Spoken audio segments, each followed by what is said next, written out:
सफलता कम समय में कैसे एक साधारण मनुष्य हासिल कर सकता है और इस दुनिया का वह कौन सा सुख है जिसे भोगने के बाद और कुछ भोगना बाकी नहीं रह जाता। इस विषय पर हम आज एक प्रसिद्ध गौतम बुद्ध की कहानी आपको सुनाएंगे। तो चलिए कहानी की शुरुआत करते हैं। बहुत समय पहले की बात है। एक नगरी में एक युवक रहा करता था। वह युवक अपनी जिंदगी से बेहद परेशान हो चुका था, हताश हो चुका था, निराश हो चुका था। वह युवक एक राजा के महल में साफ सफाई का काम किया करता था, लेकिन बहुत मेहनत करने के बाद भी उसे जो मेहनताना मिलती थी वह बहुत थोड़ी सी थी। उस पैसों से न तो वह अपने परिवार का गुजर बसर कर पा रहा था, न ही उसके परिवार का कोई खर्चा उन पैसों से चल पा रहा था, जिसकी वजह से उसकी पत्नी भी उसे ताने मारती, उसे तरह तरह की बातें सुनाती। उसके घर वाले भी उसे भला बुरा कहते। वह उन पैसों से न तो अपने जीवन को सुखमय बना पा रहा था और न ही अपने परिवार की किसी भी जरूरतों को पूरा कर पा रहा था। उसके घर वाले हमेशा उससे कहते, तुमसे अच्छा तो पड़ोसी का बेटा है जो बहुत कामयाब है और अच्छे पैसे भी कमाने में सक्षम है। हमारे रिश्तेदारों के लड़के भी कामयाब हो चुके हैं, लेकिन तू एकदम नकारा है। तुझे तो कोई भी फर्क ही नहीं पड़ता। तू तो एकदम नालायक है। तू कुछ कर ही नहीं सकता। कभी कभी तो उस युवक के मन में भी यह ख्याल आता कि शायद भगवान मुझसे किसी चीज का बदला ले रहा है, या फिर हो सकता है कि मैंने अपने पूर्वजों में कोई पाप किया होगा जिस कारण मुझे ऐसी जिंदगी जीनी पड़ रही है। वह इंसानों से, इन बातों से अत्यधिक परेशान हो चुका था। एक दिन राजा के महल में एक गुरु आए थे। उन गुरुवर ने वहां पर प्रवचन दिया। प्रवचन में वह गुरु कहते हैं कि हम मनुष्यों को अपने कर्मों पर ध्यान देना चाहिए। जो व्यक्ति अच्छे काम करता है उसे अपने जीवन में सुख और शांति प्राप्त होती है। वह अपने जीवन में हर सुख शांति को प्राप्त कर पाता है। हमें आलसी नहीं बल्कि मेहनती बनना चाहिए। अपने कार्यों को ओरी लगन और मेहनत के साथ करना चाहिए। इससे हमारे जीवन में सुख और शांति बनी रहती है। व्यक्ति ने वह प्रवचन बहुत ही ध्यानपूर्वक सुना और उसमें बताई हुई हर एक बात को अपने जीवन में उतारने लगा। वह उसके बाद से जब भी कोई काम करता तो उसे पूरी लगन और मेहनत के साथ करता, और वह यह भी ध्यान देता कि अपने काम को वह अधिक से अधिक समय देकर उसे पूरा कर सके। वह साफ सफाई पर और अधिक ध्यान देने लगा। यह देखकर राजा बहुत प्रसन्न हुए और उस व्यक्ति की आमदनी बढ़ा दी गई। आमदनी बढ़ने से उसके घर में सुख और शांति आने लगी। कुछ दिनों तक तो सब कुछ ठीक चलता रहा। उसके घर में सुख और शांति बनी रही, लेकिन कुछ ही समय बाद उसके घर में फिर से अशांति छाने लगी। सब कुछ बिगड़ने लगा। वेतन बढ़ने के बाद भी वे पैसे उसके लिए कम पड़ने लगे। परिवार की इच्छाएं, जरूरतें अब बढ़ने लग चुकी थी। अब वह वेतन भी उसे पूरा नहीं हो पा रहा था। जैसे उस युवक की पहली स्थिति थी, कुछ वैसी ही स्थिति में एक बार फिर से वो युवक फंस चुका था। वो एक बार फिर से परेशान हो चुका था। उसे कुछ समझ नहीं आ रहा था। तभी उसे उन गुरुवर की बात फिर से याद आ गई और उसने फिर से अधिक मेहनत करनी शुरू कर दी। यह देखकर राजा एक बार फिर प्रसन्न हो गए और उसके वेतन में थोड़ी सी और बढ़ोतरी की गई। यह देखकर वह युवक अत्यधिक प्रसन्न हुआ। उसके परिवार का हर एक सदस्य भी काफी प्रसन्न हुआ। सब लोग बहुत खुश थे। अपने बच्चे की प्रगति देखकर उस युवक के माँ बाप भी अत्यधिक प्रसन्न थे। उसकी पत्नी भी अब उससे कुछ नहीं कहती, लेकिन समय के साथ अब उनकी इच्छाएं फिर बढ़ने लग गई थी। उनकी जरूरतें फिर बढ़ने लगी, जिस कारण वो बढ़ा हुआ वेतन भी एक बार फिर से उनके लिए कम पड़ने लगा। फिर से वही घर में कलश होने लगे। रोज रोज रोना धोना शुरू हो गया। उसकी तुलना पड़ोसी के रिश्तेदारों और उनके बच्चों से की जाने लगी। वह युवक एक बार फिर से पूरी तरह से निराश हो चुका था। उसे समझ नहीं आ रहा था कि आखिर इतनी मेहनत के बाद भी उसके परिवार में यह कलश क्यों उत्पन्न हो रहा है। आखिर वह जो वेतन कमा रहा है उस वेतन में उसका गुजारा क्यों नहीं हो पा रहा, जिससे वह परेशान होकर उस युवक ने अब दिन रात मेहनत करनी शुरू कर दी। वह उन कामों में इतना व्यस्त रहता कि उसे अपने लिए भी थोड़ा सा भी समय नहीं मिल पाता। यह देखकर उसके मालिक को उस व्यक्ति पर तरस आने लगा। उसने उस व्यक्ति से कहा, आखिर ये क्या पागलपन कर रहे हो? ऐसे काम करने से क्या फायदा होगा? जितना तुम वेतन नहीं कमाते उससे ज्यादा तो तुम्हारा ही स्वास्थ्य बिगड़ जाएगा। देखने से तो तुम समझदार मालूम पड़ते हो, फिर ऐसी बेवकूफी क्यों कर रहे हो? जिस समय तुम्हें सोना चाहिए उस समय तुम न सोकर आधी नींद में काम कर रहे हो, जिस कारण तुम्हारा काम अच्छा नहीं बल्कि खराब होता जा रहा है। तुम सारे काम बिगड़ रहे हैं। ये लो, अगर तुम्हें पैसों की जरूरत है तो ये कुछ पैसे रखो और वापस अपने घर की ओर लौट जाओ। जाकर आराम करो। जब तुम्हें अच्छा महसूस हो तब तुम काम पर वापस आ जाना। लेकिन इतनी मेहनत के बाद तो व्यक्ति अब काफी बीमार हो चुका था। उसका स्वास्थ्य बिगड़ चुका था। उन पैसों को लेकर वह घर की तरफ वापस आ रहा था। तभी उसे वही गुरुकर मिले जो महल में आकर उपदेश दे रहे थे।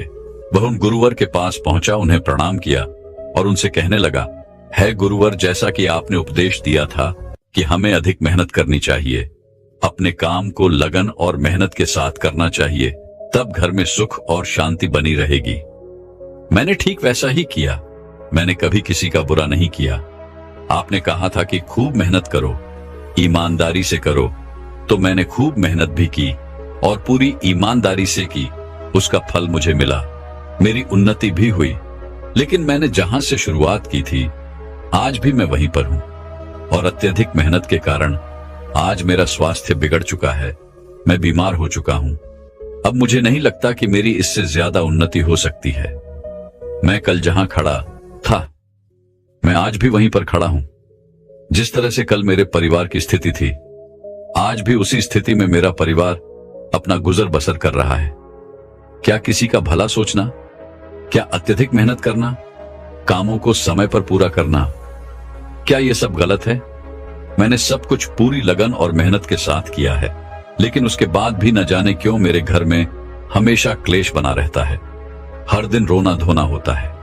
मैं जहां से शुरू करता हूं आखिर में मैं वहीं पहुंच जाता हूं। आखिर ऐसा क्यों? आखिर हमें यह दुख क्यों झेलना पड़ रहा है? उस युवक की ये सारी बातें सुनकर गुरुवर मुस्कुराते हैं और उस युवक से कहते हैं, बेटा, हम मनुष्यों की यही तकलीफ है कि हम सुखों को छोड़कर दुखों की तरफ अपना ध्यान केंद्रित रखते हैं। आगे वह गुरुवर उस युवक से कहते हैं, बेटा, क्या तुम्हारे माँ बाप हैं? इस पर वह युवक कहता है, हाँ, मेरे माँ बाप हैं। आगे गुरुवर कहते हैं, क्या तुम्हारी पत्नी और बच्चे भी हैं? इसका जवाब देते हुए वह युवक कहता है, हाँ गुरुवर, मेरी पत्नी और 2 बच्चे भी हैं। आगे वह गुरुवर उस युवक से एक बार फिर कहते हैं, क्या तुम 2 वक्त के खाने का इंतजाम नहीं कर पाते? क्या तुम्हारे पास रहने के लिए घर नहीं है? इस पर वह युवक कहता है गुरुवर, मैं अपने परिवार के लिए 2 वक्त की रोटियों का इंतजाम तो कर ही लेता हूं और हमारे पास रहने के लिए एक छोटा सा मकान भी है जिसमें हम सुखी सुखी रह भी सकते हैं। तब गुरुवर ने उस युवक से कहा, बेटा, तुम्हारे पास वो सब कुछ है जो तुम्हारे पास होना चाहिए था। किसी के पास तो रहने के लिए घर तक नहीं होता, माँ बाप नहीं होते, परिवार नहीं होता, बच्चे नहीं होते और तो और कोई अपने लिए 2 वक्त की रोटियों का इंतजाम तक नहीं कर पाता। पर तुम्हारे पास तो घर है, परिवार है, माँ बाप है और खाने के लिए 2 वक्त की रोटियां भी हैं। तो क्या तुम्हारा दुख उनसे बड़ा है? यदि मेरी नजरों में देखोगे तो तुम बहुत सुखी हो। तुम्हारे पास वह सब कुछ है। यह बात सुनकर वह युवक उन गुरुवर से कहता है महाराज, तो अब मुझे क्या करना चाहिए? क्या मुझे अब आगे मेहनत नहीं करनी चाहिए? क्या मुझे अपनी कामनाओं को, अपनी इच्छाओं को यहीं पर त्याग देना चाहिए? क्या मुझे आगे बढ़ने का कोई हक नहीं? क्या मुझे अपने परिवार की जरूरतों पर ध्यान नहीं देना चाहिए? केवल यह सोचकर कि कुछ लोगों के पास यह सब नहीं है, तो क्या मैं अपनी भी इन इच्छाओं को त्याग दूं और यह सोचकर खुश हो जाऊं कि उनके पास वह सब नहीं है? तभी गुरुवर उस युवक से कहते हैं, बेटा, मेरे कहने का अर्थ यह नहीं है। मैं तो बस इतना कहना चाहता हूं कि तुम उन्नति करो और साथ में लोगों की उन्नति भी कराओ। परिवार की उन्नति करो, क्योंकि उन्नति आवश्यक है, लेकिन दुखी होकर उन्नति नहीं होती। उन चीजों का आनंद लो जो तुम्हारे पास है, उनका सुख भोगो, उन्हें पहचानो और खुश रहो। क्योंकि यदि तुम दुखी होकर उन्नति करना चाहोगे तो तुम कभी भी उन्नति नहीं कर पाओगे। वहीं पर यदि तुम खुश होकर, सुखी होकर आगे बढ़ना चाहोगे तो तुम अवश्य ही उन्नति कर सकोगे। इस पर वह युवक उन गुरुवर से कहता है महाराज, आप सही कह रहे हैं, लेकिन मैं जितनी मेहनत कर रहा हूं, यदि मैंने उससे और अधिक मेहनत की तो शायद मेरा शरीर ही मेरा साथ न दे, उससे अधिक मैं नहीं कर सकता। मैंने अपने सभी कार्यों को पूरी लगन और मेहनत के साथ किया है, लेकिन अब इससे ज्यादा कार्य मुझसे नहीं होते। तभी वह गुरुवर उस युवक का हाथ पकड़कर उसे एक रास्ते पर ले आते हैं और वह रास्ता राजा के महल तक जाता था। उन गुरुवर ने उस युवा को रास्ते के बीचों बीच खड़ा कर दिया और उसके इर्द गिर्द एक घेरा बना दिया और उसी युवक से कहने लगे, तुम्हें पूरी मेहनत करनी है, पूरी लगन के साथ तुम्हें 1 घंटे के अंदर राजा के महल तक पहुंचना है। लेकिन याद रहे कि यह घेरा नहीं टूटना चाहिए। तुम्हें अपनी मेहनत के साथ 1 घंटे के अंदर राजा के महल तक पहुंचना होगा। यह देखकर वह युवक जोर से हंस पड़ा और उन गुरुवर से कहता है, महाराज, यह भला कैसे संभव है? इस घेरे में रहकर मैं चाहे कितनी भी मेहनत कर लूं, चाहे कितने भी प्रयत्न कर लूं, लेकिन मैं 1 घंटे के अंदर वहां नहीं पहुंच सकता। यदि मुझे राजा के महल तक जाना है तो मुझे इस घेरे को तोड़ना ही होगा और उसे लांघकर ही मैं आगे बढ़ सकता हूं और राजा के महल तक पहुंच सकता हूं। यह बात सुनकर वह गुरुवर उस युवक से कहते हैं, अगर यही बात है तो ठीक है, मैं तुम्हें आज्ञा देता हूं। तुम इस घेरे से बाहर निकलो और जाओ, महल की दीवारों को छूकर मेरे पास वापस आओ। यहां से महल करीबन 6 घंटे की दूरी पर है और मैं जानता हूं तुम्हें जाने और आने में लगभग 12 घंटे लग जाएंगे, लेकिन मैं यहीं बैठकर तुम्हारा इंतजार करूंगा। तुम्हें यहीं पर वापस आना होगा। उस युवक ने कहा, ठीक है गुरुवर, यदि आप मेरा यहां पर इंतजार करेंगे तो मैं अभी जाता हूं। उस युवक ने तुरंत ही महल की ओर दौड़ लगा दी और वह गुरुवर वहीं पर पास ही के एक पेड़ के नीचे छाया में आराम से बैठ गए और उस युवक के वापस लौटने का इंतजार करने लगे। तभी केवल 6 घंटों में ही वह युवक महल की उन दीवारों को छूकर वापस लौट आया और आकर उन गुरुवर से कहता है महाराज, जैसा कि आपने कहा था, मैं उन महल की दीवारों को छूकर वापस आ चुका हूं। यह बात सुनकर वह गुरुवर बड़े ही अचंभित हुए।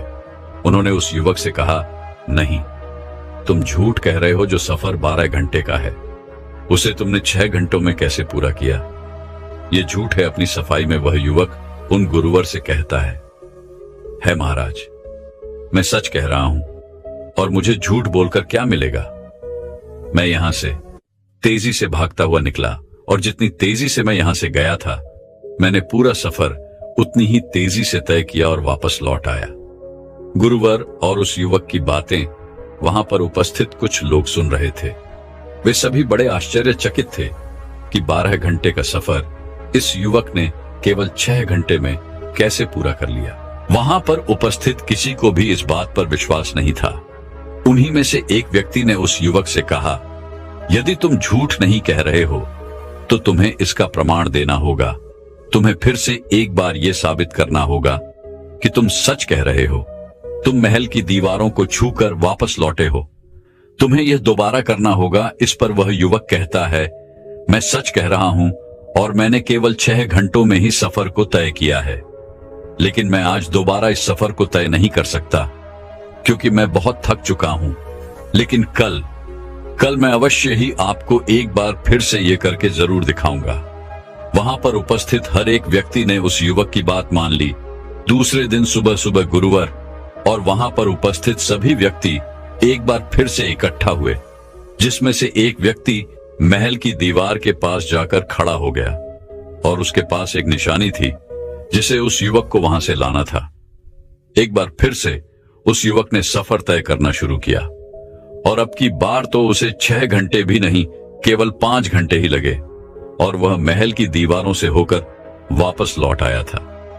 अब की बार भी किसी को विश्वास नहीं था, लेकिन महल के पास जो निशानी उसे दी गई वह उसे लेकर आया था और यह देखकर हर कोई बहुत हैरान था। कोई भी यह समझ नहीं पा रहा था कि आखिर इस व्यक्ति ने 12 घंटों के सफर को 5 घंटे में कैसे तय किया। सभी लोग बड़े प्रसन्न थे। सभी लोग उस व्यक्ति की प्रशंसा कर रहे थे। कई लोगों ने अपने यहां पर उसे काम का न्योता भी दिया और कहने लगे कि हमें तुम्हारे जैसे व्यक्ति की जरूरत है। तुम बहुत मेहनती हो, ईमानदार हो। तुम्हें आज जितना वेतन मिल रहा है, हम उससे 5 गुना वेतन तुम्हें अधिक देंगे, लेकिन तुम मेरे लिए काम करो। लेकिन वहीं पर उपस्थित कोई व्यक्ति उसे 6 गुना तो कोई 7 गुना वेतन देने के लिए तैयार था। ये सब देखकर वह व्यक्ति बहुत प्रसन्न हुआ। वह फूले नहीं समा रहा था। उसने गुरुवर से कहा, है गुरुवर, आखिर ये सब क्या हो रहा है? गुरु ने कहा, यदि तुम एक सीमित दायरे के अंदर काम करते रहोगे तो तुम कभी भी, कितनी भी मेहनत क्यों न कर लो, तुम एक सीमित उन्नति ही प्राप्त कर सकोगे। तुम उससे कभी आगे नहीं बढ़ सकोगे। और अगर तुम दायरा तोड़ देते हो, आगे निकलते हो, रास्ते पर चलते हो, अपना हुनर दिखाते हो, तो तुम्हें अधिक से अधिक उन्नति करने से कोई नहीं रोक सकता। जिस प्रकार तुमने पहली बार अकेले जाकर ही महल की दीवार को छूकर वापस लौटे थे, तब किसी को यकीन नहीं हुआ था। लेकिन जब यही काम तुमने सबके सामने किया, जोर जोर से चिल्लाकर किया, दूसरों को दिखाकर किया, तब तुमने अपनी उन्नति के रास्ते खुद ही अपने लिए खोल दिए। और अब तो तुम्हारे पास कई मौके ही मौके हैं। तुम कहीं भी जा सकते हो, लेकिन मेरी एक बात याद रखना कि अब की बार तुम जहां भी जाओगे वहां अपने लिए दायरा मत बांधना, क्योंकि यदि तुमने फिर से दायरा बांध लिया तुम उससे आगे कभी भी उन्नति नहीं कर सकोगे। इस बार वह युवक उन गुरुवर से कहता है महाराज, क्या कोई और मार्ग है? गुरुवर मुस्कुराए और उन युवक ने कहा, हां, एक और मार्ग जरूर है, लेकिन यह थोड़ा सा कठिन होगा। क्या तुम इस पर चल सकोगे? क्या तुम इसे पूरा कर सकोगे? इस पर वह युवक कहता है महाराज, आप मुझे मार्ग बताइए, मैं उस पर जरूर चलूंगा और उस कार्य को पूरा भी करूंगा। अब की बार गुरुवर ने कहा, जिस सफर को तुमने 5 घंटों में तय किया है, उस सफर को अब तुम्हें केवल 2 घंटों में ही पूरा करना होगा। क्या तुम यह कर सकोगे? उन गुरुवर की यह बात सुनकर इस बार वह युवक अत्यधिक अचंभित हो गया। उसे यह समझ नहीं आ रहा था कि आखिर उस 5 घंटे के सफर को वह 2 घंटे में कैसे तय करेगा। काफी सोच विचार करने के बाद उस युवक ने उन गुरुवर से कहा, है महाराज, यह असंभव है, ऐसा कोई नहीं कर सकता। तभी वह गुरु कहते हैं, जो असंभव को संभव कर दिखाते हैं, यह मार्ग उन्हीं के लिए है। सोचो कि तुम इस असंभव कार्य को कैसे पूरा कर सकते हो। जब तुम इस असंभव कार्य को पूरा करने के लायक हो जाओ, तब तुम मेरे पास वापस आना। वह युवक काफी देर सोच विचार करता रहा, लेकिन उसने हार नहीं मानी। उसने उसी दिन से उस सफर को केवल 2 घंटे में पूरा करने का प्रयास किया। काफी दिनों तक प्रयास करने के बाद भी जब वह सफल नहीं हो पाया, तो भला वह वापस उन गुरुवर के पास कैसे जा सकता था। लेकिन उसने हिम्मत नहीं हारी। उसने और कई दिनों तक इस प्रयास को जारी रखा, लेकिन उसके बाद भी वह उस सफर को 2 घंटे में पूरा नहीं कर पाया। हार मानकर वह वापस उन गुरुवर के पास पहुंचा और उन गुरुवर से कहने लगा, है महाराज, जो कार्य आपने मुझे सौंपा था वह असंभव है, ऐसा नहीं हो सकता। 2 घंटे में पैदल चलकर महल तक का रास्ता तय करना बिल्कुल असंभव है। यहां से जाकर वापस लौटना नामुमकिन है। तभी वह गुरुवर उस युवक से कहते हैं, बेटा, तुम केवल उस रास्ते को देख रहे हो जो पहले से ही बना हुआ है, जिस पर लोग चल रहे हैं, जिसका लोग इस्तेमाल कर रहे हैं। वह रास्ता तो पहले से निश्चित है। उस रास्ते की दूरी पहले से ही निश्चित है। उस रास्ते पर तुम कितना भी प्रयास क्यों ना कर लो, तुम कभी भी उस सफर को 2 घंटे में पूरा नहीं कर सकोगे। यदि तुम्हें इस रास्ते को केवल 2 घंटे में ही तय करना है, तो तुम्हें अपना रास्ता खुद बनाना होगा। तुम्हें खुद उसकी दूरी तय करनी होगी।